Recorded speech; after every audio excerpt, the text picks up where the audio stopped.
خواهر جوانی متهم به حمله تروریستی در نیویورک به رادیوی آزادی گفت خویشاوندانش به این باورند که سیفالله سویپوف مغزشویی شده است و از مقامات آمریکا میخواهند به او وقت بدهند و عادلانه محاکمه کنند. امید سویپوف 27 ساله به خویشاوندان آنهایی که در حمله روز 31 اکتبر کشته شدند اظهار همدردی کرد. در آن روز به گفته مقامات سیفالله سویپوف ماشینش را در منهتن محله مرکزی نیویورک برای راهگذران راند و 8 نفر را کشت و چندین تن دیگر را مجروح کرد. به گفته امید سویپوف مادر 50 سالش مقدس 2 دفعه امسال و سال گذشته به آمریکا به دیدن فرزندش رفته است و هیچ نشانی از افراطی شدن او را مشاهده نکرده است. وی گفت مادرم میگفت اگر چیزی را مشاهده میکرد او را به ازبکستان برمیگرداند. ماموران پلیس سیفالله سویپوف را بعد فرارش از داخل ماشین از شکمش مجروح کردند. به گفته مقامات آنها از داخل ماشین نوشتجات با زبان عربی را یافتند که در آن گروه دولت اسلامی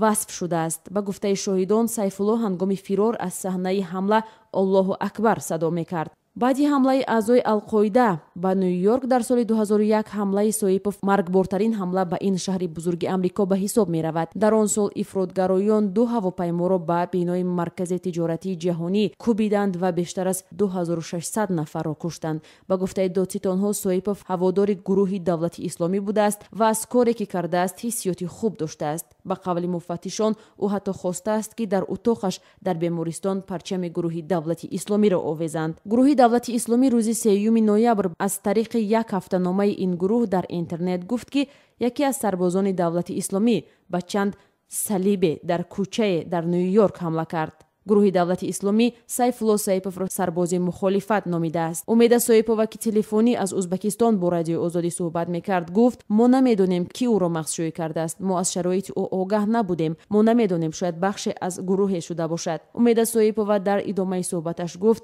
صمیمانه میگویم نمیدونم برای پاک شدن مغز او از زهر چند وقت لازم میشود، ولی باور دارم که خدا خواهد عقلش می درآید. خواهر سیفالله سویپوف اعتراف کرد که بعد ازدواج او در سال 2013 در سالهای اخیر عکس برادرش بورش دراز را دیده ترسیدند. وقتی باری اول من او را در اسکایپ دیدم واقعا ترسیدم. هممون ترسیدیم. من گریه کردم و پرسیدم که چرا این کارو کردی؟ گفت او. به قبل امید برادرش جواب داده است که ماشینش را چند دفعه منع کردند و خودش را زدند. برای همین ریش مانده است که کلانسال به نظر برسد و آنها را بترساند. به قبل امید اهل خانواده یک روز پیش از حمله سیفالله در نیویورک با او صحبت معمولی داشته است. سیفالله سال 2010 کارت حق اقامت در آمریکا برده قانونی در اینجا زندگی میکرد. او در راه به خواهرش گفته است که در راه به سوی فرودگاه برای گرفتن مزاجش است و شیرینی دوست داشته مادرش را میخورد.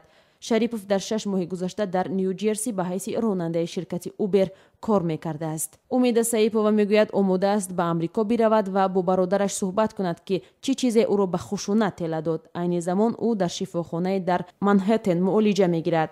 اندریو کوئومو گوبرناتور ایالت نیویورک گفته است سیفالله سویپوف بعد ورود به آمریکا در سال 2010 افراطی شده است. پس از چند ساعتی حمله دونالد ترامپ رئیس جمهوری آمریکا در توییتر نوشت که تروریست نیویورک باید به گوانتانامو فرستاده شود که آنجا مقامات آمریکا 10 نفر را همچون جنگاوران دشمن نگاه می‌داشتند، ولی بعداً او همچون نوشت که سیفالله سویپوف سزاوار حکم قتل است. گفته می شود که والدین سویپوف و عمکش را مقامات ازبکستان بازپرسی می‌کنند. خواهرش روز 3 نوامبر به رادیو آزادی گفت که خانواده‌شان نمی‌دانند که حالا پدر و عمکش کجایند. امید افزود که مادرش روز 3 نوامبر بعد معالجه شوک به خانه برگشت. تلاش‌های بعدی رادیو آزادی در روز 3 نوامبر برای صحبت با امید که در کنار تاشکند زندگی می‌کند نتیجه نداد.